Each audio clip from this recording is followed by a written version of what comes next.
thank you everyone for joining the discussion today. Our event today is of course focused on Judith Surkis and her book Sex, Law, and Sovereignty in French Algeria. But I wanted to open by saying a few things and make a few introductions.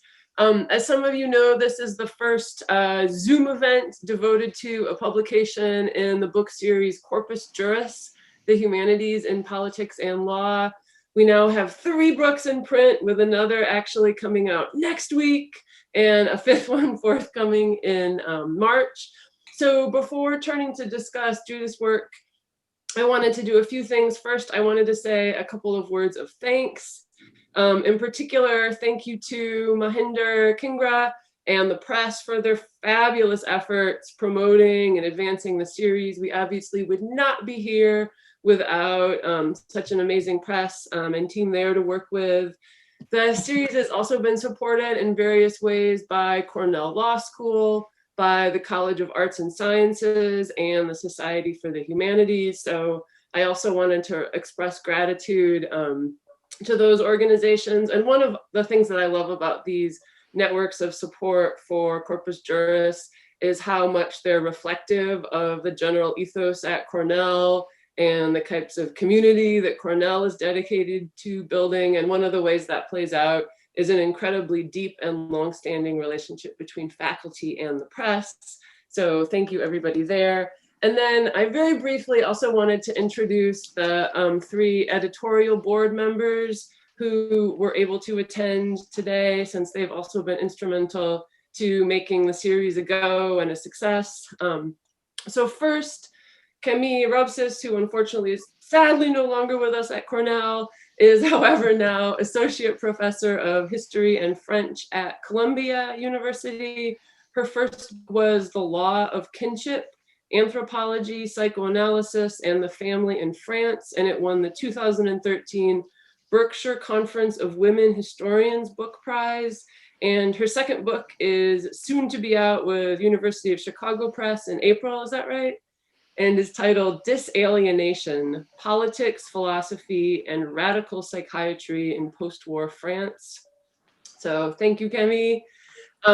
Second, Nelson Tebby is with us. He's the Jane M.G. Foster Professor of Law at Cornell Law School. Since we're thinking about interdisciplinarity, I'll simply mention that Professor Tebby also holds a PhD from the University of Chicago Divinity School.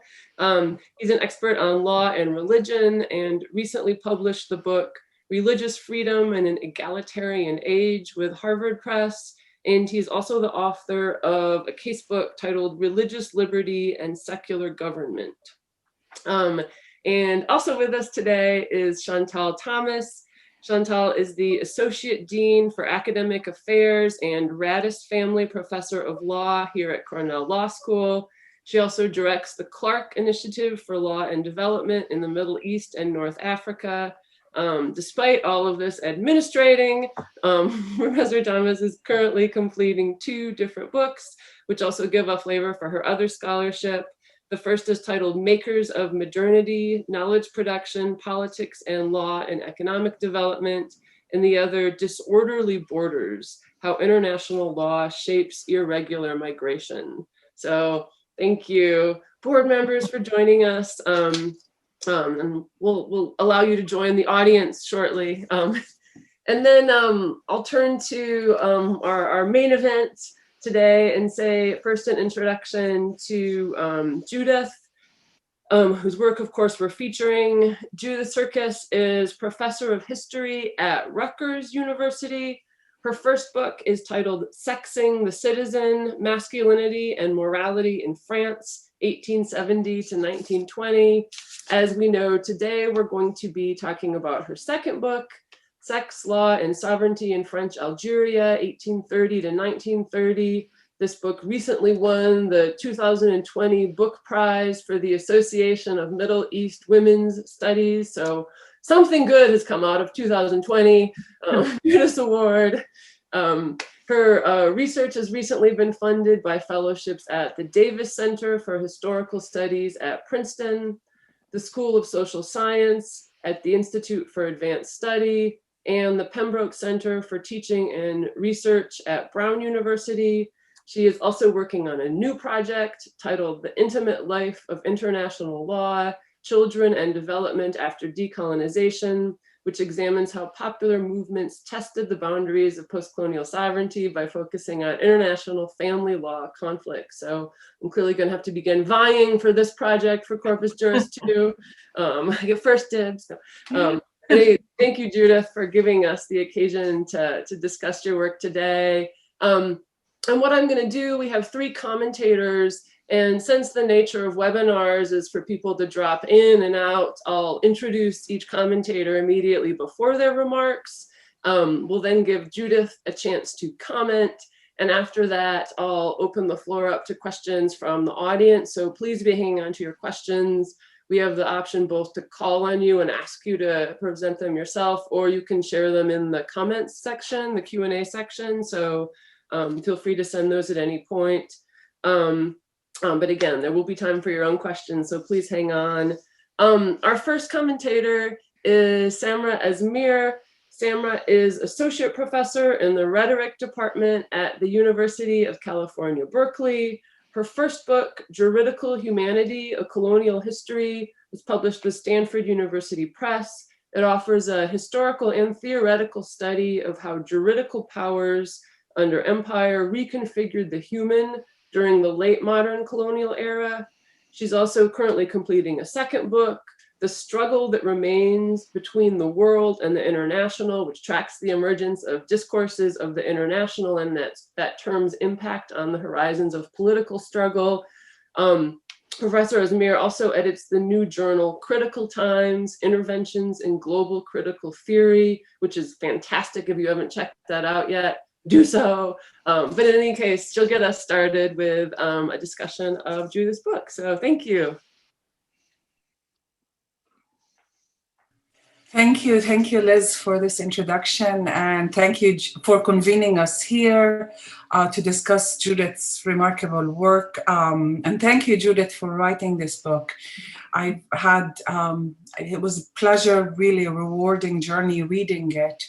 I have a lot to say about this amazing work of critical, legal, and feminist historiography, but I have to limit my remarks to 15 minutes. The book is extraordinary on so many levels, including the fine-tuned way in which Judith is able to both account for colonial tensions, contingencies, and conflicts between different colonial actors while showing the instability of the practices of colonial rule to be the grounds from which French sovereignty in Algeria emerged. A sovereignty that depended on the legal construction and regulation of both religious and sexual difference. More specifically, colonial legal and administrative forms of ordering enabled the claiming of Algerian land and the disqualification of Muslim Algerians from full French citizenship. Key technologies of rule were the nullification of existing Muslim land law and the French articulation of Muslim personal status law under the guise of maintaining local customs and law. As a result, the subjugation of Algerian women was reinvented. It was at once, Judith writes, presumed, affirmed, and lamented. Colonial power then could simultaneously subjugate women and claim to save them. It could affirm, condemn, and claim to liberate. Furthermore, Muslim personal status law, which the French themselves articulated, would become incompatible with the exercise of French political rights and would justify the exclusion of Muslim women from the realm of political rights. Muslim Algerians were at once French and not included and excluded, and French men confronted with sexual privileges of Muslim men would also assume the position of the defeated because they lacked those privileges vis-a-vis both Algerian and French women. As to metropolitan French women, they too were citizens without political rights, but rather than drawing parallels between their condition and that of Muslim Algerians, imperial feminists opted to emphasize their own contribution to the colonial project and its civilizing mission. In short, we may add, and this is my first remark, and I have 5, colonial law, as I read it in this book, could assume literally every perspective, and in particular, the perspectives of both governance and critique. Such are the powers of French settler colonialism. It invents categories and it criticizes them. It rules and it feels lost in its own rule. It envies those it rules, Muslim Algerians, and it decimates them.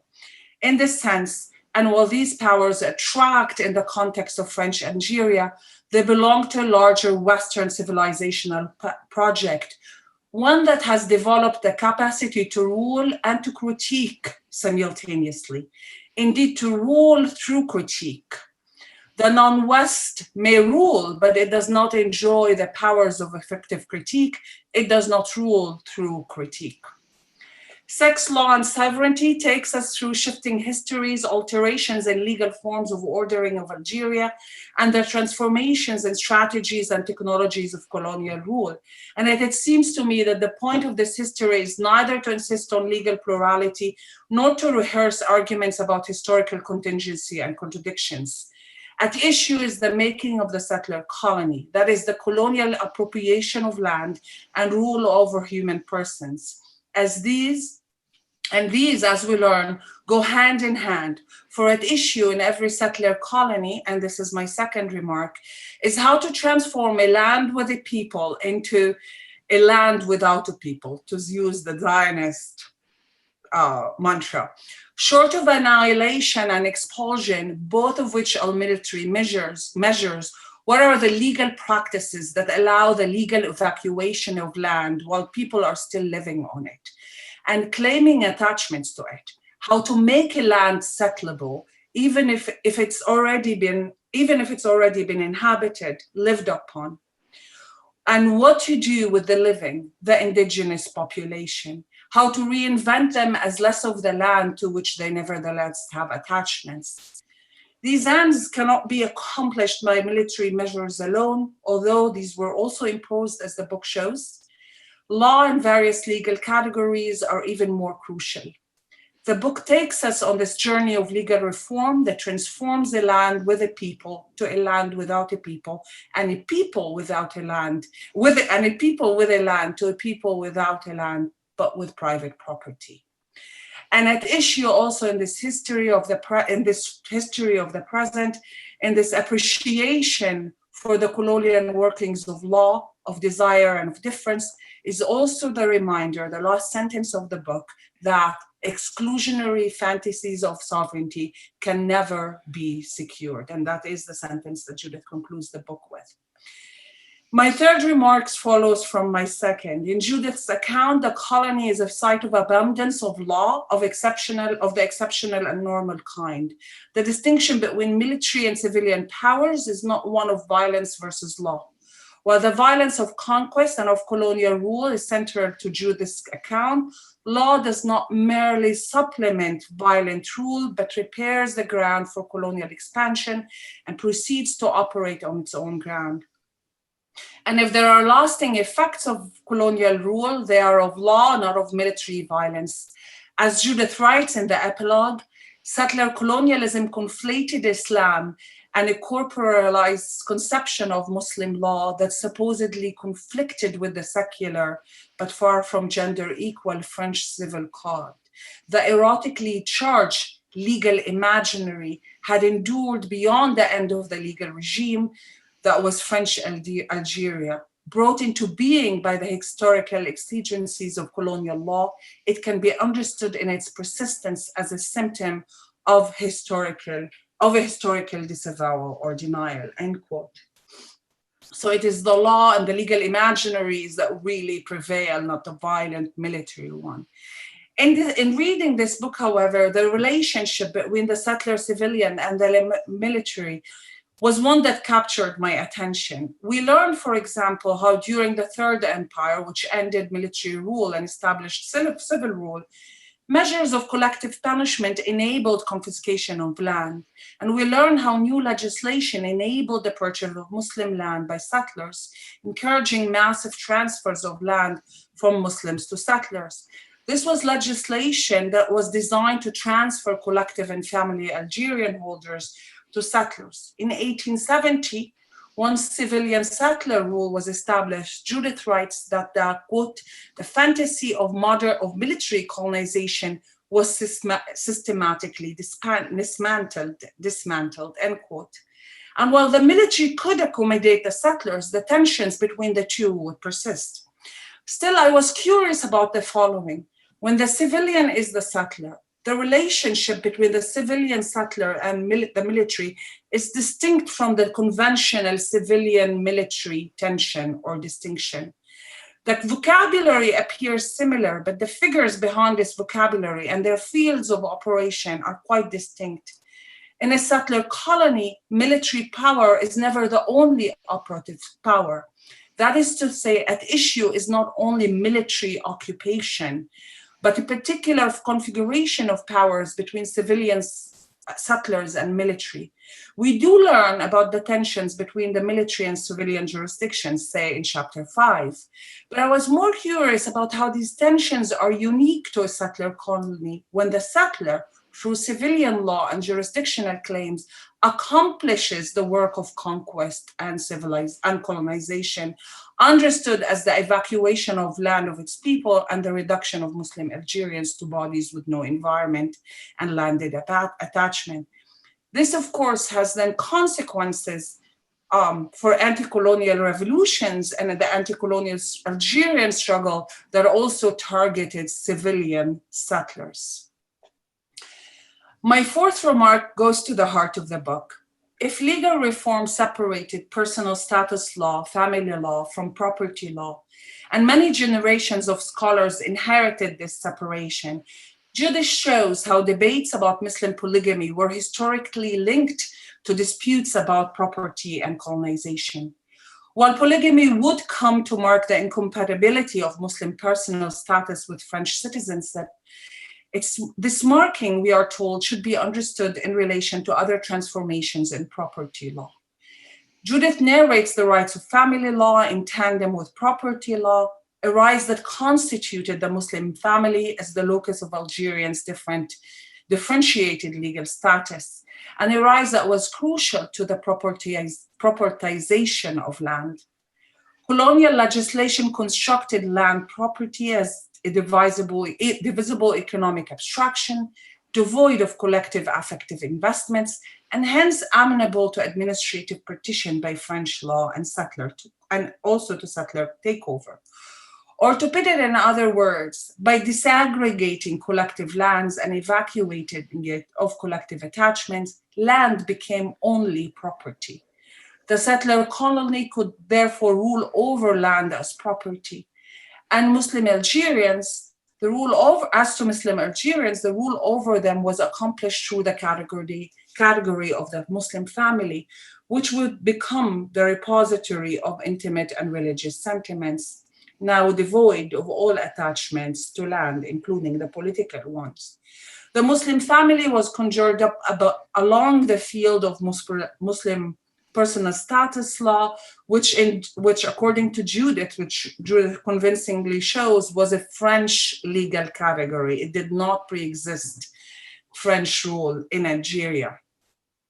Crucially, and this is where my question is, personal status would apply to Muslim bodies, not their land or territory.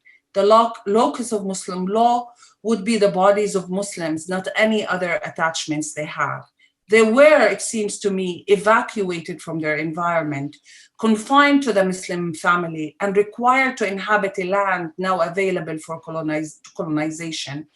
They were rebirthed as at once particular, corporalized, sexualized, and at the same time abstract, with no other attachments that once sustained them.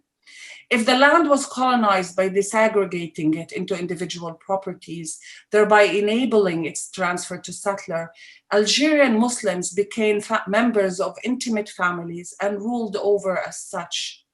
At stake, therefore, it seems to me, is not only Muslims' exclusion from French political rights, but the evacuation of their very subjectivity. And this I'd like to hear more from Judith about. My fifth remark, and final, draws on the fourth.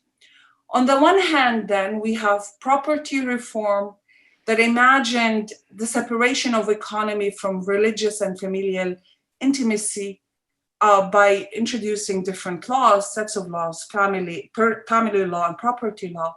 On the other hand, as Judith shows, the law was deeply confused about what this family was, and it was crucial to define it. If collective land was to be divided into individual property and passed to settlers, families also had to be defined. Families and properties were intertwined after all. It was impossible to map property without mapping families. But the family was difficult to pin down, we're told, and as a result, property too. Judith writes, the limits of the colonial state became perceptible at the very moment that these officials sought to render Algerian land and Algerian families visible to French officials, end quote. In short, then, we have the two, property law and family law, could not be neatly separated. They had to be mixed up. I want to ask you about the stakes of this inquiry. At issue, it seems to me, is not merely the failure of legal practice to live up to its doctrinal divisions, for it could be said that the failures to maintain the divisions were engines to pursue the division and allow for further expansion of civil law. That is to say that both the division and the mixing up, the purification and the hybridization were necessary to law's expansion. Or as Judith indeed writes, in order to extend the law's territory further, jurists and politicians continued to tinker with it, family. Not least, they repeatedly sought to reform Muslim personal status and hence the Muslim family. The Muslim family was, in this sense, both inside and outside the Varnier law, end quote. So this is one way to understand it, as an engine for further expansion of the law. Another way to understand this story is by focusing on the limits of the law. And you have the language of limits in your text. Judith writes, in continually seeking to fill the loophole through administrative and bureaucratic procedures, these efforts revealed the psychic and social limits of the law, as well as the totalizing fantasies that sustained its operations. What I read here is not the failure of the all-capturing gaze of the code, is not necessarily purification and hybridization, but I read here the ultimate impotence of law, as it was confronted with a reality that it could not capture. I wonder if you have thought on where to put the emphasis in relation to colonial law, whether it's the expansion or whether it's the limit. Thank you. Thank you. Yeah, thank you so much for wonderful questions and remarks. Our next commentator is Professor Janet Halley. Professor Halley is Royal Professor of Law at Harvard Law School. It's going to be hard to do justice to the breadth and scope of her career in brief comments, but I'll at least give you a snapshot of some of her recent endeavors. And given the spirit of Corpus Juris, I'll begin by mentioning that she holds not only a law degree, but also a PhD in English from UCLA. Professor Halley's most recent publications include Split Decisions, How and Why to Take a Break from Feminism with Princeton in 2006, the book Governance, Feminism, and Introduction with Hila Shamir, Rachel Rebouchet, and Prada Cotes-Waran, Governance, Feminism, Notes from the Field. Both of those publications deal extensively with family law. She also recently co-edited the volume After Sex on Writing Since Queer Theory with Andrew Parker. And of late, she's also written and consulted extensively on Title IX enforcement. So I'll hand the floor over to you next. Thank you so much. I want to say thank you for including me in the program. I'm delighted to be here and think that Samra's questions are so great. Kind of a hard act to follow. What I'm going to do is to introduce a context for Judith's book that she and I and Julia Stevens shared. In 2017, we organized a invitational seminar entitled Historicizing Family Law Exceptionalism, a Global Genealogy. And I'm going to talk about some thinking that was embedded in that seminar and that is now manifested in the book so beautifully. The family law exceptionalism is an idea that somehow the family is not like something else. There's something that it's not. It's not the market. It's not contract. It's not property. It's not. No. It's what it's not. Has taken a million different forms. But there are some definite patterns, and our seminar was an attempt to bring together scholars who had noticed a strong pattern. An important reference point was Julia Stevens' book, also then still in progress, Governing Islam, Law, Empire, and Secularism in South Asia, by which she included India, Pakistan, and Bangladesh. Together, the participants in the seminar identified, and other work that we couldn't include in the seminar, an uncanny global pattern of an emergence of family law as a modern artifact, supposedly traditional in some places, but actually invented over the course of the long 19th century. And by uncanny, I mean, it's so strange that something so particularized and local as Judith's story tells us was echoed in highly variable ways all over the place globally, in the rise of global capital, in the rise of colonialism, in the formation of modern nation states, and the identification of bodies as having their law, their own law, the personal law that she writes about. I'm going to say some things about my piece of it, which is the Anglo-American piece, and then talk about the broader context that Judith and Julia and I tried to construct and in which I see the book operating. I always start with Blackstone and the private economical relations, which were the master and servant, the husband and wife, the parent and child, the guardian and the ward. These are the private economical relations by which he used the word oikos, the Greek word household. And it corresponded with a physical location, a household, in which master, servant, husband, wife, parent, child, guardian, and ward would inhabit. The word economy underwent a large transition from this pre-modern idea. It used to be the management of the household or the good management of the household. And it is, by the end of the story, it is the economy, stupid. It's the thing that's in the business section of the paper. It's the market, it's contract. And the family emerges in that story as not those things. As master and servant transit out into the economy, the family is residualized or forced into existence as the husband and wife and the parent and the child. Guardian and ward goes off somewhere else legally in Anglo-American law. In another odd story.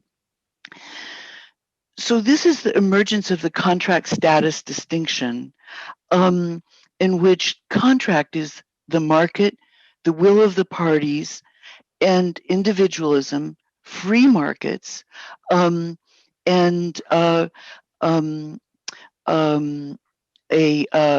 an individualist and uncaring space, and the family emerges as its opposite, an altruistic, private, nuclearized unit. And we see the French colonial French colonial powers in chapter 3 working precisely with this transition, which is so strange because in my Anglo-American genealogy, at just about the same time, I can tell you that story as it occurred in the treatises revising Blackstone in England and America. So at the same time, the word family made a transition, originally signifying slave, expanding then to be the household with servants. His household, his family consisted of himself, his wife, a maid, 2 children, a maid and a man. Okay, from about 1860 in the Oxford English Dictionary, and then you subtract the servants. The family loses the servants. They're transiting out to the emerging market economy. A renuclearization process. So the family and the market are chiasmatic. There's a chiasmatic crossing of those two genealogies or etymologies or practices. That in our seminar, we were so lucky to be able to go out to the Royal House in Medford, where we could actually see the physical instantiation of the pre-modern household. Isaac Royal, the creator of my chair, was the biggest slave owner in all of Massachusetts, and the house was constructed to house the royals and the servant class, enslaved servant class. And then we went out to the Gropius house in Lincoln, where the nuclearization has been almost complete. So there's an architectural or a lived version of this, as well as a large conceptual one. Where did this happen? Well, Judith tells the story in French Algeria, Julia in South Asia, Isa Hussein, in her book, The Politics of Islamic Law in India, Malaya, and Egypt. Ritu Birla was with us in telling the story of the family and the corporation in India. Lama Abu Odeh's Modernizing Egyptian Family Law is part of the story. Philomela Tsukala detected the story in the making of modern Greece. Yunru Chen tells the story in Taiwan. Family law exceptionalism was a key part of the colonization and decolonization of Taiwan. Sylvia Waimiru Kangara in sub-Saharan Africa. Isabel Jaramillo in Latin America. Again and again, there were common themes in the family law exceptionalism story, although, as Judith's book makes almost dazzlingly clear, immensely local work had to be done to do it. I'm going to just name a few themes and then I'll stop. The colonial project was very much powered forward by an idea of the market as universal and the family as particular. The market as having a law that needed to be in force everywhere, whether that was the Code Civil or the Anglo-American law of contract or whatever, whereas the family could be particular and local.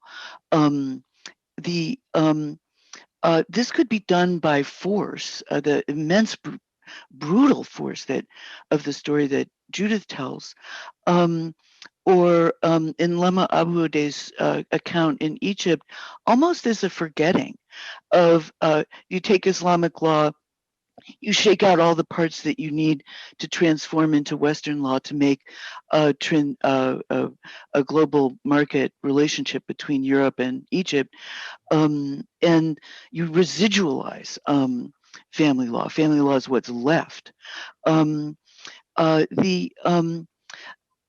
Very frequently, the sexual excess of the local family, to use Judith's term, the repugnancy of local barbaric practices. In my account, British law detected it in Scottish marriage law, in the same way in which French colonial powers detected it in Muslim family practices of polygamy, child marriage, and repudiation, divorce. And that gives rise to a kind of the mission civilisatrice, the saving brown women from brown men, that stays with us today as the neo-colonial beating heart of human rights. So that flips it to the post-colonial forms, right? Resistance through our women, the virtue of our women, and the profligacy of the women of the West. It also entailed the de-economization of the family, the affective load placed on the family. And I so appreciate the consistent resistance that Judith then offers to this by linking the property transitions that Samra has discussed with the erotic and affective dimensions of colonial affect, colonial emotionality. So there's that. Tradition and religion get associated with the family most of the time and become local, but not always. In Yunru Chen's story of Taiwan and East Asia, it's the modernity of the Asian family that is salient. So everything is flippable, as Samra has put in front of us. And Isabel Jaramillo has pointed out very powerfully that in Latin America, the universality of the Catholic family reverses the traditional pattern without entirely erasing it. There are civil law and common law versions of this, and this is one of the things that is most interesting to me about Judith's account, which has developed a lot since the seminar, about the way in which the status law, the personal status law, the law of the person, circulates in the Code Civil context so differently than in the common law context, but in parallel. So all of this, my last comment will be about the way in which this conversation enables us to think of comparative law not as an academic discipline, but as a power practice, as a technology for managing legal plurality, around very frequently a market family distinction. So I've talked a lot about the colonial version, and that's so salient for Judith's book, but in Britain, it operates between the common law and the law of Scotland, which was civil law. And in the United States, very much through the federal pattern of power distribution. Choice of law and what law applies is deeply implicated in this. And Bettina Bradbury's accounts in her book, Caroline Fighting a Husband's Final Wishes in Colonial Australia, and in Within and Without a Nation, a volume, her article, In England, a Man Can Do As He Likes with His Property. Choice of law becomes a tethering of these problems to traveling bodies, and the colonial or the treatise mastery of where a status is. It's my own sense that in the United States, the emergence of the problem of where a slave is intrinsically related to this problem, a deep, a very profound driver of the forces leading to the Civil War. One of the things I want to just emphasize is the technology that Judith studies in the bureaucracy of colonial capitalism, the manuals, the courts, the family trees, the technology, and the way in which the book travels. One of my favorite details is in the common law story of this, but not so much, it seems, the civil law story. Friedrich Karl von Savigny, the great German jurist, is crucial. He's not even in Judith's index, but he's always a feature in the Anglo-American story. He developed an idea that the law of contract was had to be of contract and property had to be universal, and that particular contracts had to be free, and therefore each contract would be particular, whereas the family would be local law, but that the status was natural and had to exist everywhere. So they're both universal and political in charismatically paired ways.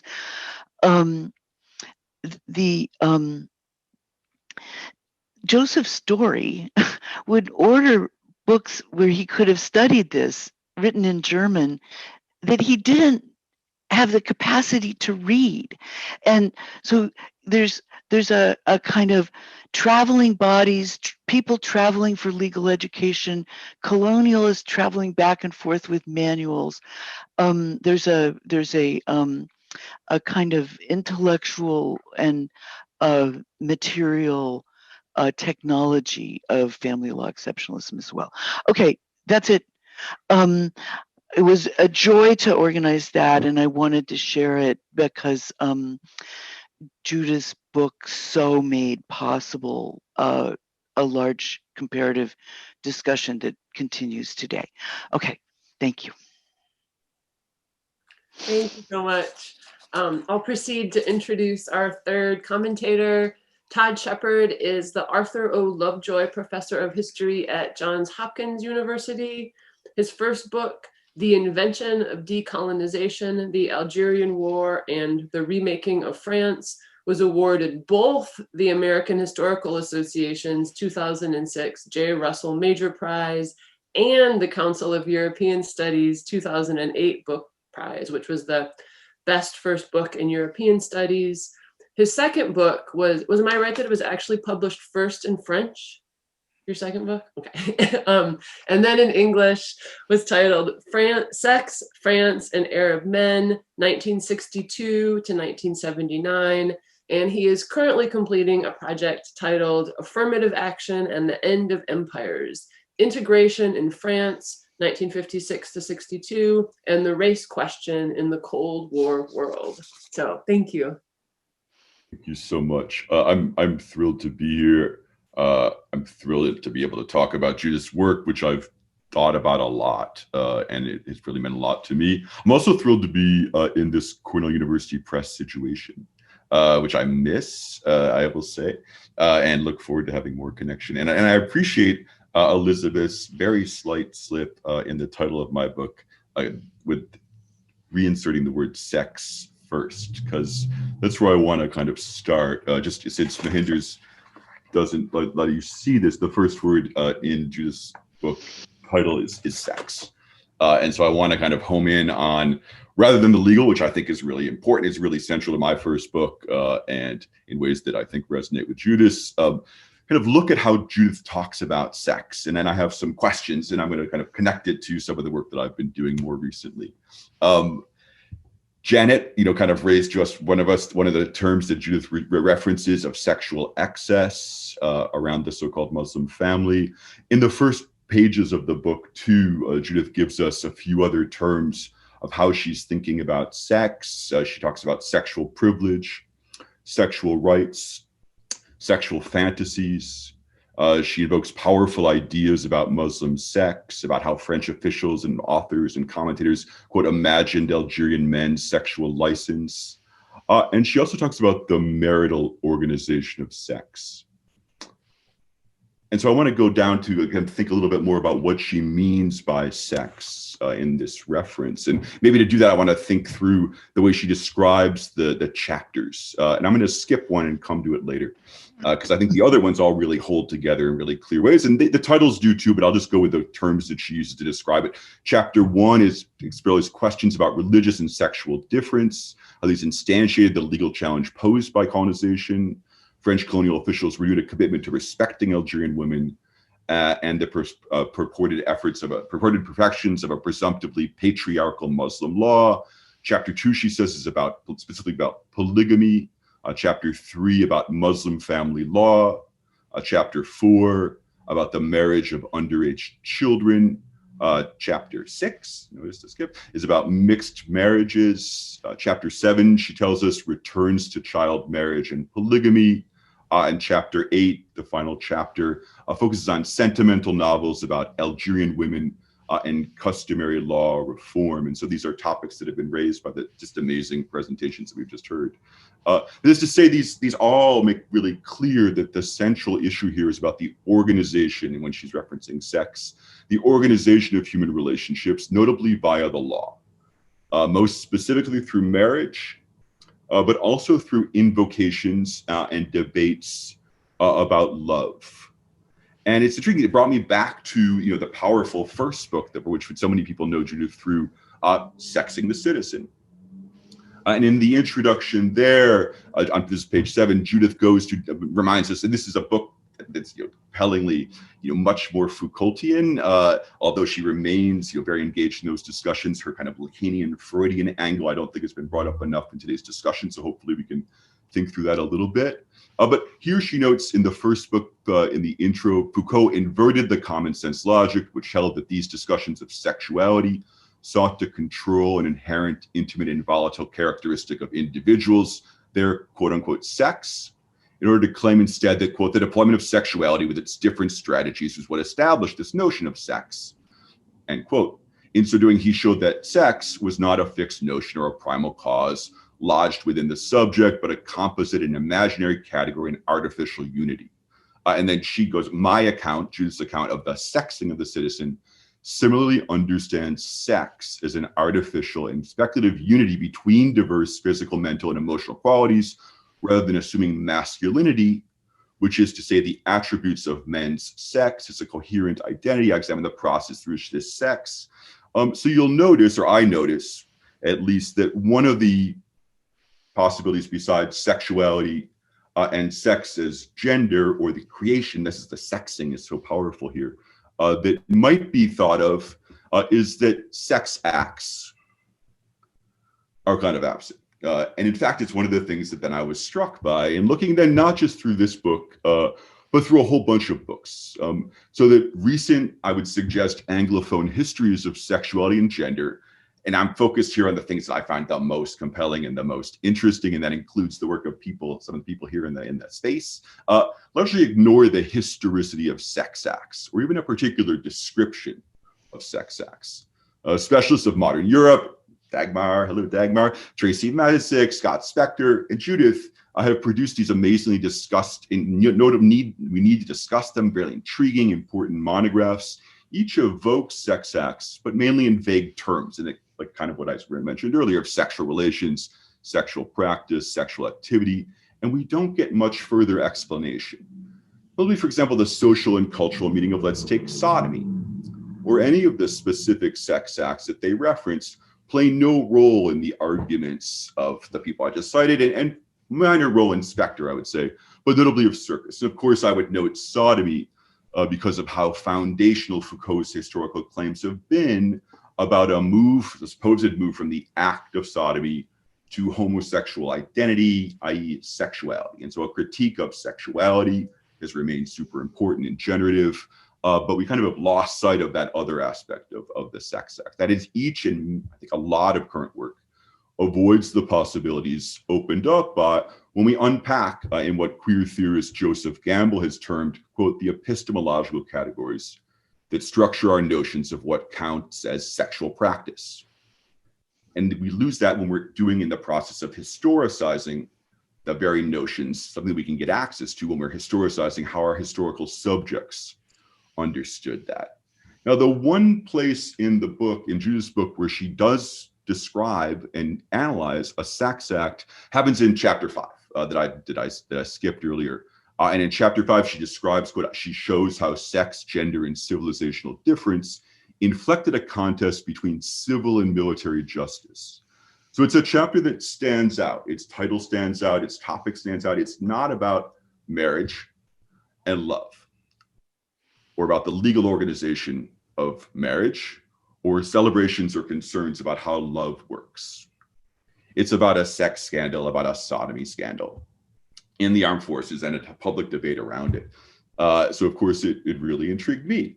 And here though I was surprised. I think in general, Judith throughout the book then avoids, and again, I think this is just typical, and that's what I'm intrigued by, not that it's specific, that it's kind of avoids any specific definitions of what and how you would analyze sex, whether it's in the archives or in one's analytic terms. So again, a relatively vague description where sexual relations plays a key role. And this is the only instance in the book, and it's on page 177, where she kind of describes and analyzes what one might call a sex act. And I think this is, the categorical questions are key here, of course.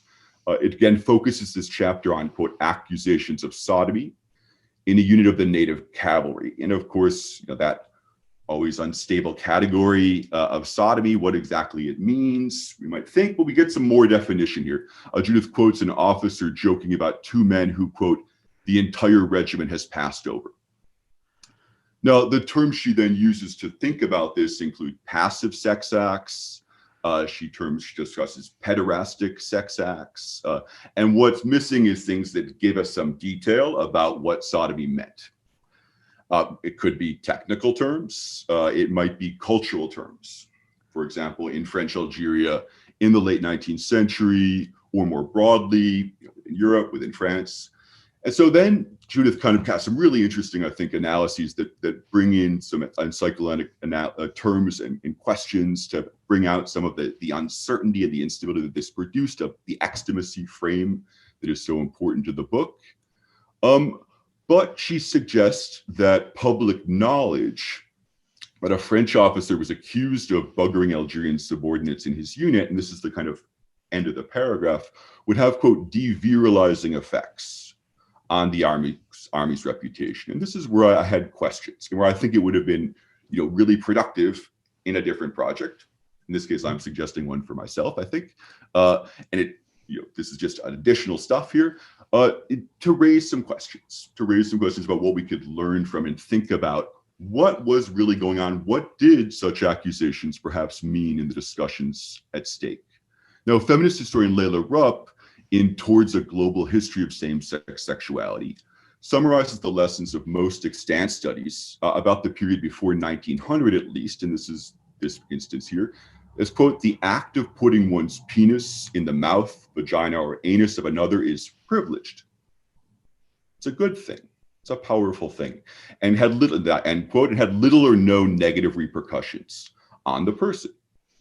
So that in this case, the accused officer or the group, his fellow army officers, accused of engaging in such behavior. And so I just want to ask what we would gain perhaps by paying a little more attention to the specificity of sex acts, and above all, of their historicity. Because the sexual and sex, what is defined as sexual, which acts are considered sex, may well be useful categories of historical analysis, to paraphrase Joan Scott, in ways that sexuality, I think we hopefully know, is not. It's very much, one Foucaultian lesson, so that it's very contemporary. It doesn't perhaps have the type of widely available utility and use as metaphor, as way of thinking power, a way of thinking human relations, as something like gender does. Now, to do this, we'd of course need to do a lot of work. We need to do some intense source excavation. We need to do some serious questioning of epistemological presumptions. But this would seem to be the stuff at which the new intellectual history, of which Judith, I think, is one of the most brilliant examples, Camille, again, so many people here in this room are so strong at. And instead, this current generation, I would suggest, have been remarkably silent.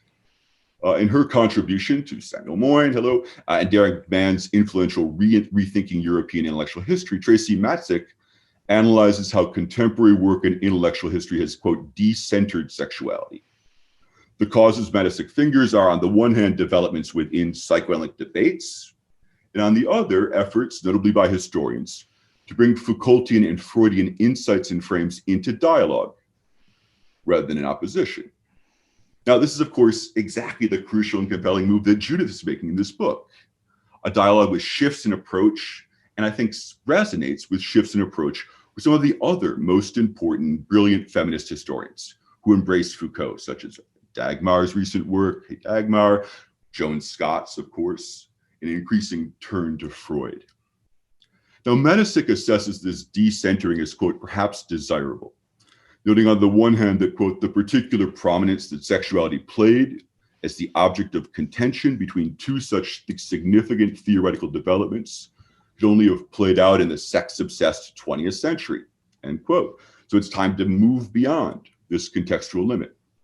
And that on the other, the recent displacement of attention to, quote, sexual knowledges and sexual politics, end quote, opens the way for new attention to novel, quote, related but broader categories, such as affect, emotion, intimacy, or embodiment, end quote.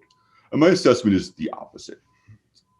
The evisceration of the discomforting attention in specific terms to sex, as well as sexuality, that Freud placed at the heart of psychoanalysis happens with historical regularity. As one of my mentors, Henry Abeloff, showed in his key essay, Freud, Male Homosexuality in the Americans, in the mid-'80s, prudish recoil from the non-vanilla details helps explain how US-based psychoanalysts transformed the Austrians' radical theories on sexuality into a simplistic condemnation of male homosexuality. It's odd to see, I think, for me at least, scholars drawing on Lacan or Freud with their foundation, notably Lacan, with his foundational critique of American ego analysis, use the French analyst's framing and vocabulary to veil sex acts altogether, and to do so in dialogue with their readings of Foucault. Now, the French philosopher, despite what we think, was actually quite reticent to speak of sex acts. Yet he came in the late 70s, after the first volume came out, to see it as absolutely necessary. And he did so in dialogue with people like Paul Venn and others, so much so that it helps explain how he completely revised his plans for the history of sexuality. The AIDS pandemic, which took Foucault's life, revealed to other scholars, Michel Bollac and France, the need to pay more attention to sex acts rather than less. to dissociate them more fully from identities, from genders, from sexuality, because such efforts, always already impossible to achieve analytically, produced enormous benefits in the contemporary day-to-day. And so in the early 1990s, this is about how to prevent transmission of AIDS. Yet contemporary historians today, notably intellectual historians, have done the opposite. The necessary historicization of sexuality has freed them from having to think analytically, historically, about sex. As queer theorist Jonathan Goldberg put it in the mid-1990s, what seems like sex, quote, can always be explained in other terms, and in ways in which anything like sex disappears.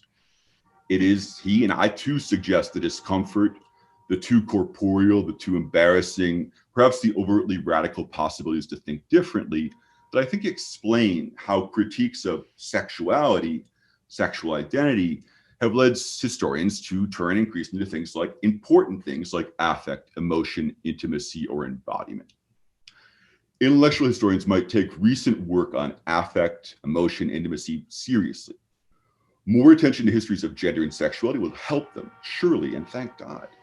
Historians who've already understood that sexuality matters, however, need to push an agenda, I would suggest, that engages with actually existing sexual practices, which may be discomforting. Sex acts have a history. And I think that when we look at the evidence, this insight pushes us to recognize that there's a lot of things to interpret. And so my basic question here is, what does sex have to do with this? What do you think about the ways that it would be helpful to residuate or to launch it elsewhere? Because I do not think this in any way undermines or even should have redirected the project that you did.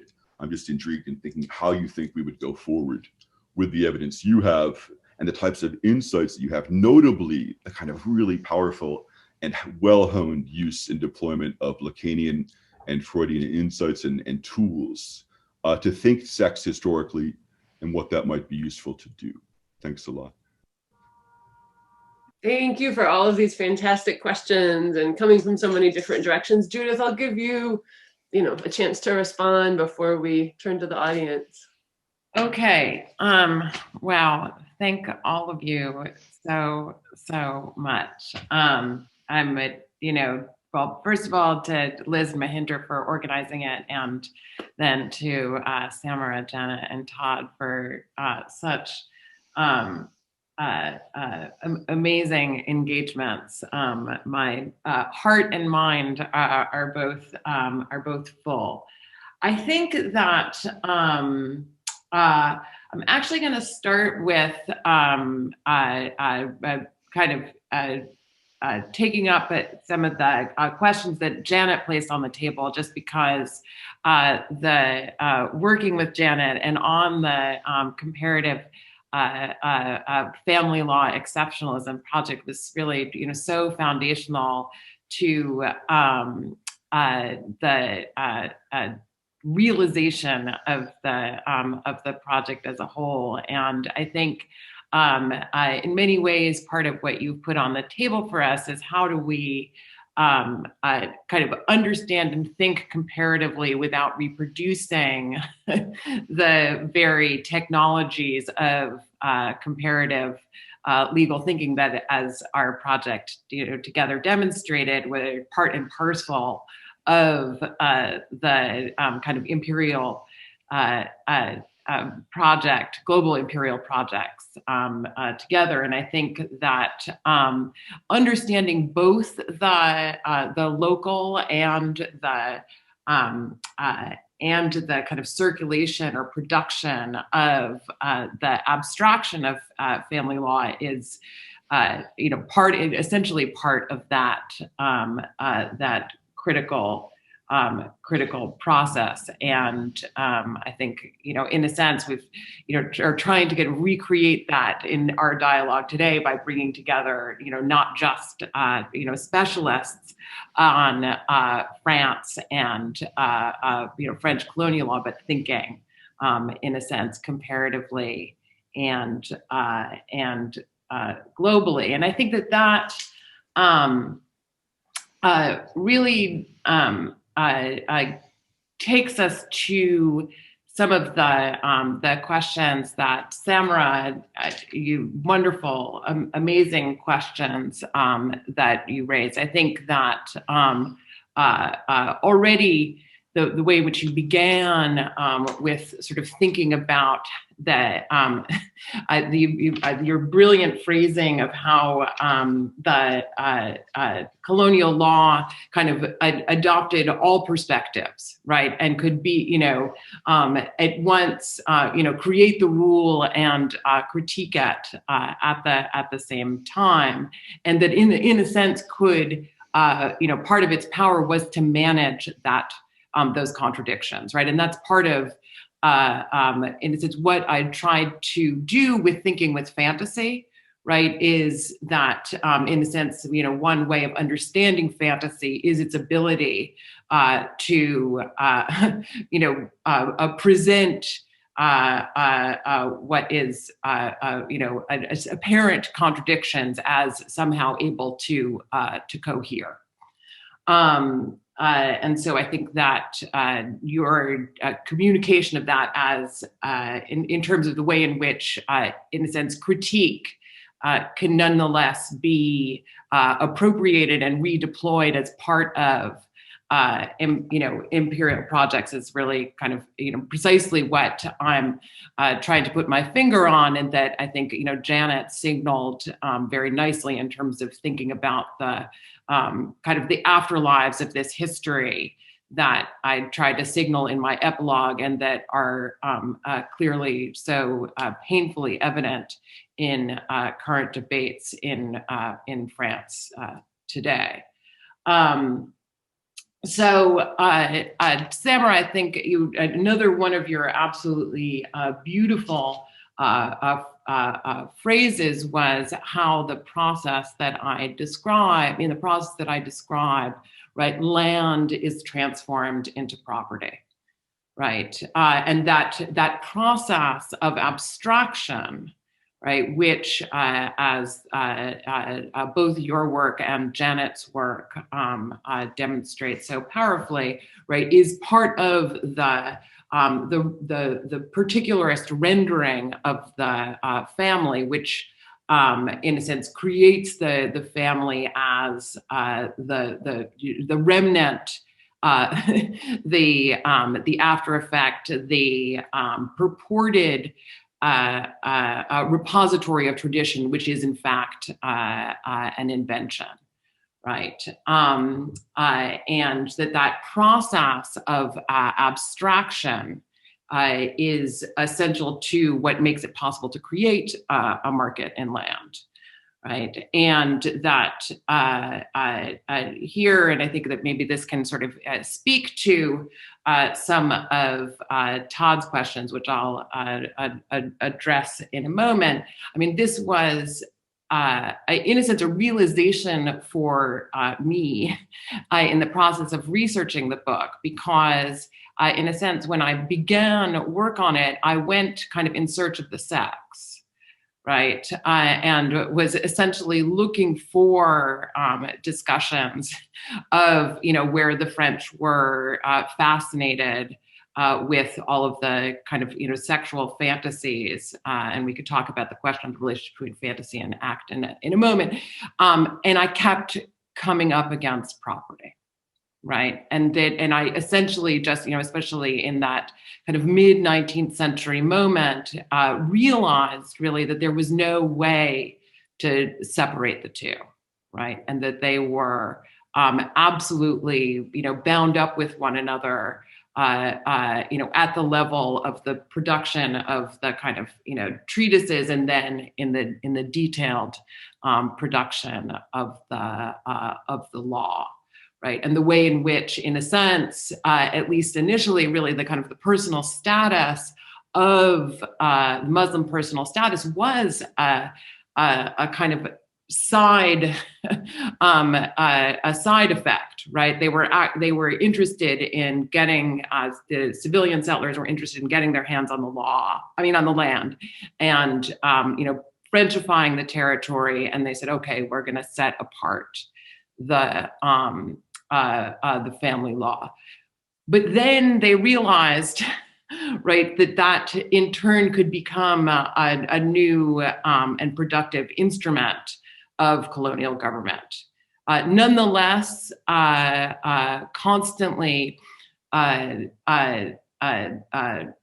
suffused with the contradictions involved in their own project, as Samra, you so nicely captured, right? They realize that in fact, family can't be separated from property, and it comes down to figuring out how to define family.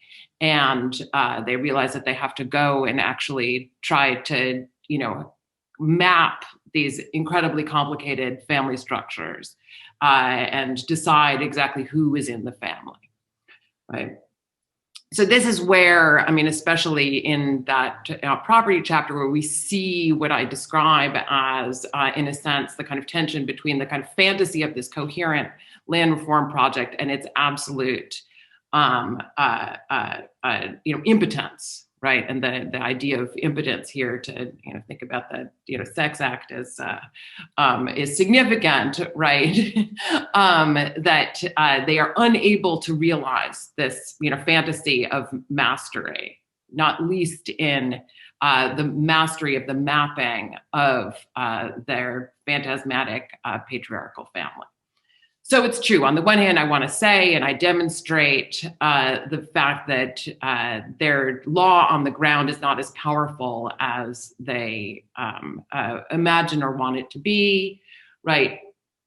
It seems to be a failure. Everyone complains about the fact that it was a failure, right? But then also it's an incredibly effective modality of dispropriation, right?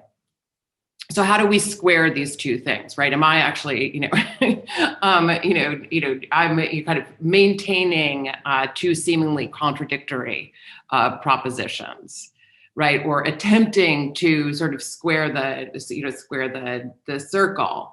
And on some level, it's true, right? Because I do argue that it's the motor of dispropriation, but also manifests the fact that imperial law and power is not as coherent and able to establish control as it imagines itself to be. And in a sense, yes, I do want it, sort of both ways, to the extent that it was, trying to understand both its incoherence and its violence. And in fact, the relationship between those two things is, for me, a kind of core message of the book, and that is, in a sense, precisely the effort to kind of manage that excess, right, is part of what I describe as the kind of unconscious of the colonial law, and part of the very processes of protection that we constantly see reiterated in the effort to pathologize, particularize, and indeed sexualize the Muslim, the Muslim man, and eroticize and save the Muslim woman. So a kind of driving excess that is always haunting the plan, right, to create a kind of coherent and integrated law.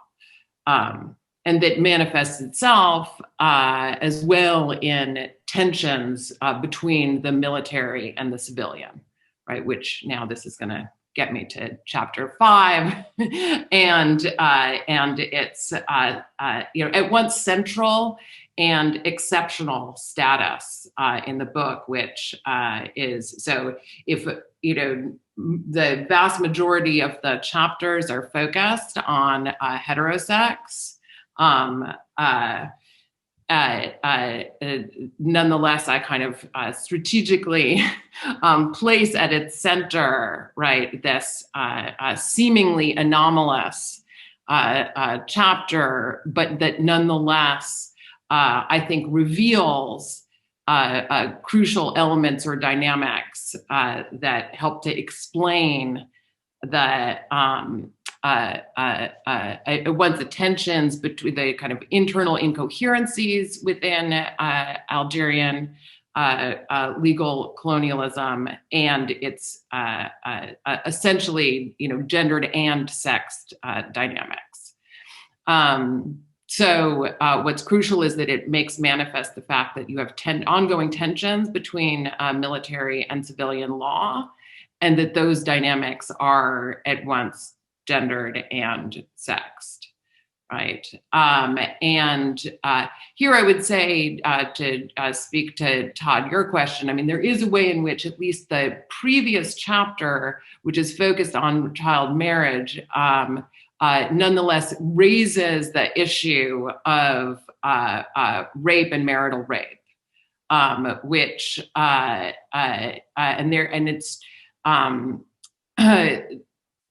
the child marriage and sodomy, especially in at least some of the kind of criminological writings, were notably paired, right? And so part of what I'm interested, there in kind of elaborating that pairing, right, is to bring out the extent to which the girl child is figured as a victim, whereas the male youth in the sodomy scandal is essentially treated as either already deviant and lost, or is completely effaced, right? So it's in a sense who gets to be seen as a kind of legitimate victim to be saved. So I do think that there's at least a way in which there's a kind of intended pairing between those two chapters. What I really like about your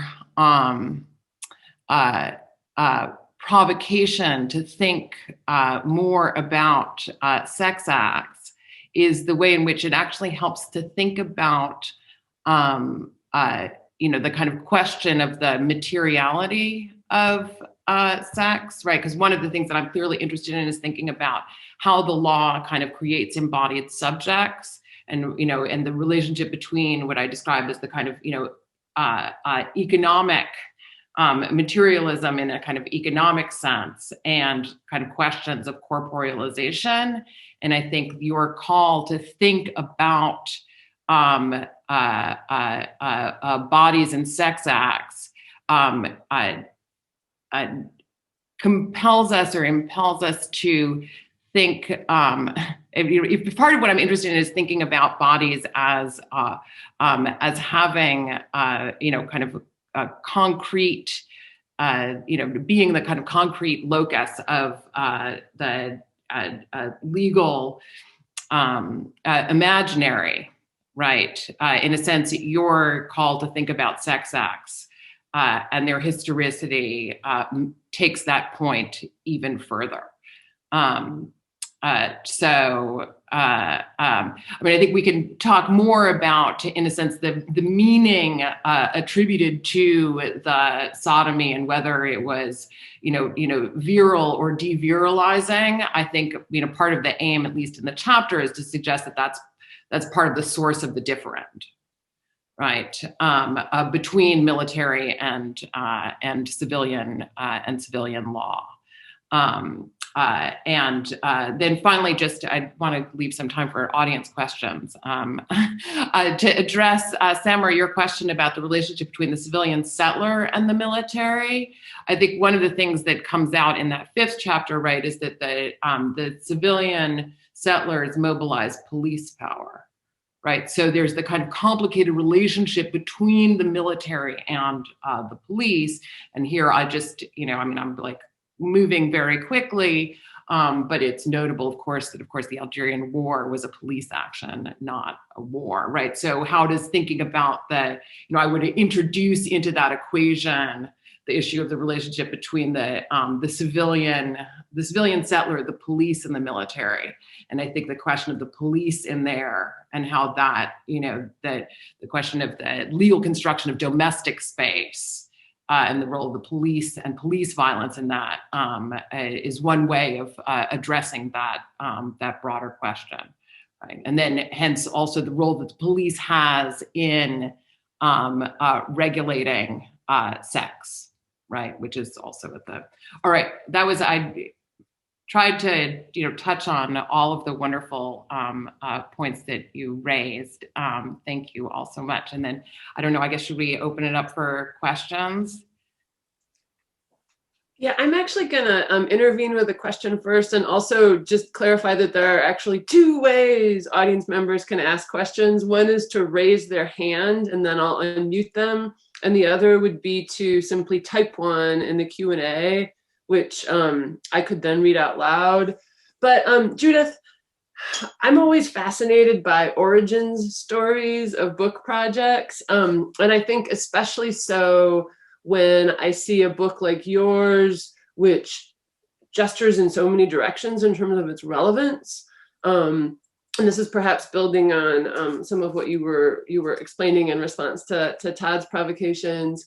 Right, on the one hand, your book, in a way, one could claim that you can't really understand contemporary developments in France and the legal system without reading your book. And on the other hand, it does have this incredible kind of broad international relevance. As Janet described it, it asks us to think about the neo-colonial beating heart of the human rights movement. I love that phrase. But so I would love to hear what the kind of aha narrative is tied to the evolution of this project. When did you and how did you realize what caused you to seize upon the arguments that are really the core of the book and that again carry such relevance and importance in so many different directions simultaneously? Well, so I guess for me, I already talked a little bit. Thank you, Liz, for that question. I talked a little bit about looking for the sex and finding the land. And I actually had turned to the question of sort of trying to understand this genealogy of the kind of specifically legal fixation on, polygamy and child marriage and divorce, which I discovered in the course of writing my first book, and just wanted to understand more, not least in all of these, references to personal status and Muslim personal status. And I tried to understand where it came from. And so I basically was beginning to work out these questions, not least, thanks in part to being led towards them by Todd's work. And I happened to run into Janet at a conference at Harvard on French secularism. And we started talking about basically the marriage market, personhood, property, distinction in law. And that just opened up my world and my thinking. Right. And so I basically just realized that it was impossible to separate out these questions, but I wanted to do so in a way that, and I think this gets us, takes us back to the what Todd was saying, right? Taking the sex seriously, rather than simply seeing it as ideological cover. Right. And to understand, concretely how the questions about familial and sexual organization were part and parcel of the colonial project, rather than just kind of legitimating discourse, right? And I think that again, some of the beautiful ways in which Samra kind of laid things out show just how much that was the case. So I don't know if that. So, and in terms of the international relevance in there, I would say that the other thing that I'm remain curious about, and it is where I end the book and where I'm kind of going in my current work, is to understand the afterlives of these fantasies.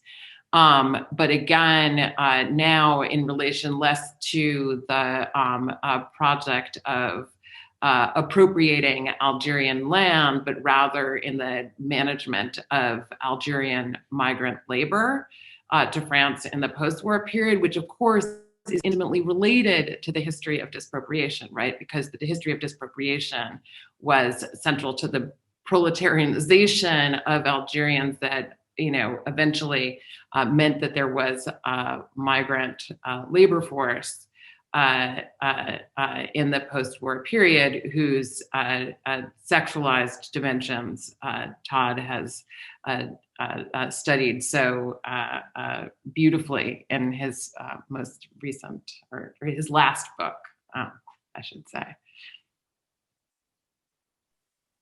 Would you be willing to say a little bit more about your current project? With pleasure, yes. So basically, because it actually hooks up with some of the bleeding heart of kind of international human rights projects. Yes, I'm working on basically child custody scandals between Franco-Algerian mothers and Algerian fathers in the 1970s and 1980s, and basically how a group of secular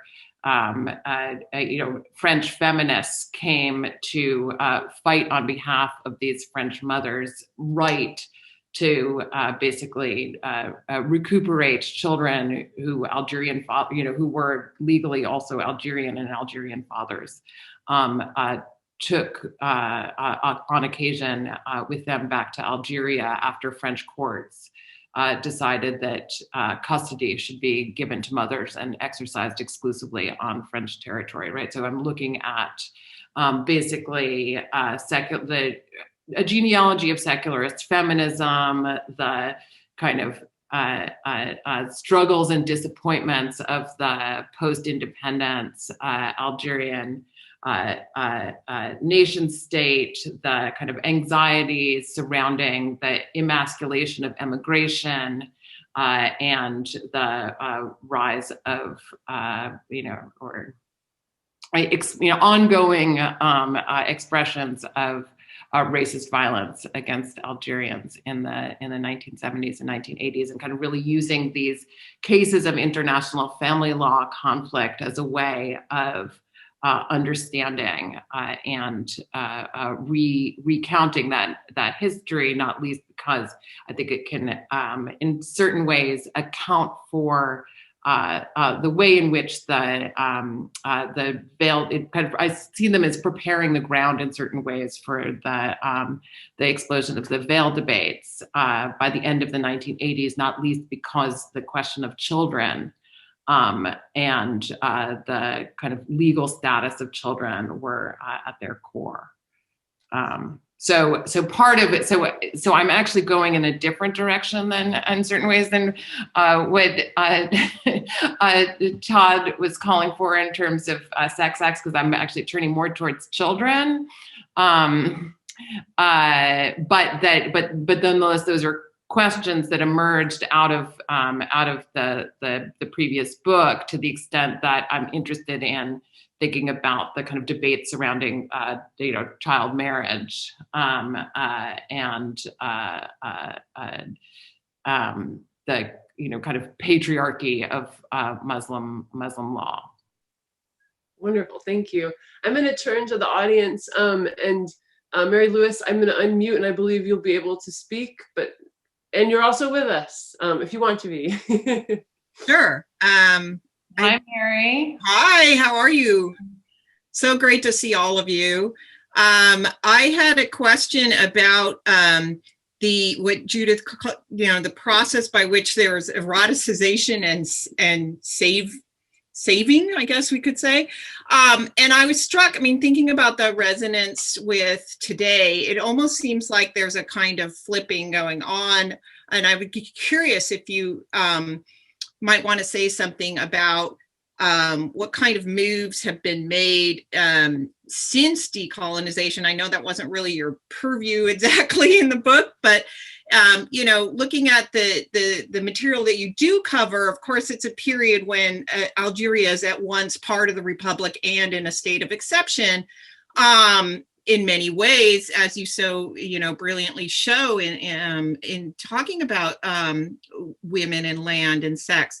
But thinking about today, it almost seems like, there is still an eroticization, but the process by which people are being saved, or the desire to save is very different. I don't know, I'm not articulating this as well as I'd like, but it seems to me that, you're saving a kind of French woman in a way, or a particular vision of a French woman from a kind of particular type of Muslim sexuality, or a fantasy, as you've pointed out, of Muslim sexuality, but the rather than sort of maintaining a kind of the colonial relationship somehow flipped. I don't know if I'm making sense, but I wondered if you could just sort of speculate a little bit on those connections and those disjunctures. Do you mean in terms of the way in which the fantasy is now of the sexually liberated French women? Exactly. Yeah. Now that yes, exactly. You put it much better than I could. I'm just sort of thinking it through out loud. Where, as opposed to sort of, preserving a particular kind of a fantasy of Muslim marriage, now the fantasy that people are trying to sort of preserve is of a particular kind of, sexually open, secular French woman. And is somehow, Muslim sexuality troubles that. Right. So, I guess I would say that, yes, I think that, in particular in the work that I'm doing now, the history of the sexual revolution and feminism, it does make a difference in the shape of the discourses, not least the role that women play in them. And this is something that, again, Todd's most recent book demonstrates beautifully, right? So that you have the continuation of certain discourses, but also their radical transformation, not least, as he suggests, with the kind of focus and fascination on men in the 1970s and in 1960s and 70s, which then at this kind of, there's a significant shift beginning in the 1980s towards a reorientation towards question of women and girls, and I would suggest in particular children. That children become a new focus. Yeah. In the 1980s, which then becomes about a narrative of sexual liberation for and saving girls from forced marriage, which obviously reanimates aspects of past discourses, but also reorients them in new directions. And that's kind of more broadly something that I'm interested in attempting to show in the book, right, and this is where I try to combine what I see to be kind of, Foucauldian elements with psychoanalytic ones, where I'm interested in both, repetition with a difference, right? How to understand, a kind of genealogical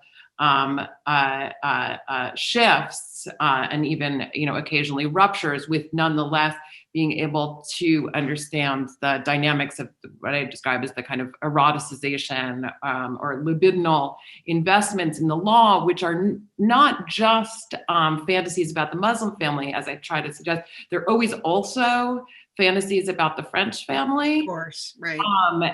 Even if part of what I try to describe in the psychoanalytic terms, in terms of the kind of dynamics of disavowal, is that part of what is at stake is that the extent to which this is also a fantasy of France is denied. Mm-hmm.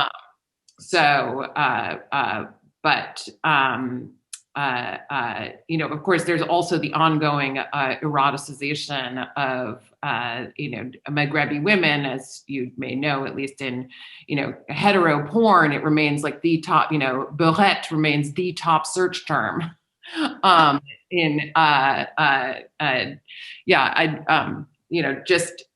you happen to, tap on, beurette and images, in a Google search, you'll soon see the extent to which that's the case. Okay. Right. So that it's always, all of these dynamics they're kind of double.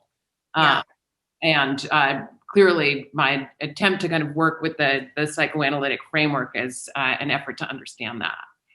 But thank you. It's terrific. Well, I know that Todd, you actually need to leave to teach, but we have one other question that I at least also would really like to hear an answer to. So I'm going to suggest that those of us who can stay for a few more minutes, and Todd, if you need to venture off to the... This last question, I've arranged, my TA is stepping in for a second, so I greatly appreciate it. I apologize. Oh, okay. So I'm going to read... were you going to ask a question too, or is it okay? I was going to read a question from Sam Moyne. Sam asks, Sexing the Citizen didn't focus, certainly not per se, on the law. Now illustrated brilliantly by the new book and the great legal series, thanks Sam, and your future projects, you have become a legal historian. Why did this happen? And in Todd's spirit, can we ask not just what is gained, but also what is put at risk in your evolution toward law as object through which to theorize regulation? Thanks, Sam. And yes, it is a shift. And I think that it's basically just because, several reasons. One was that, as with the kind of question of land, it became impossible not to work with law to pursue the project that I wanted to pursue, which was to understand this discriminatory structure. So in terms of, I would say, yes, I am now working on law as an object. Does that make me, in terms of my identity, a legal historian? I'll let someone else address that question. But I think that I nonetheless try to bring, and I make this clear in the introduction, a kind of Foucauldian spirit to my study of the law, even if I raised some questions about some of the ways in which Foucault sometimes presents the law in terms of what I view as perhaps an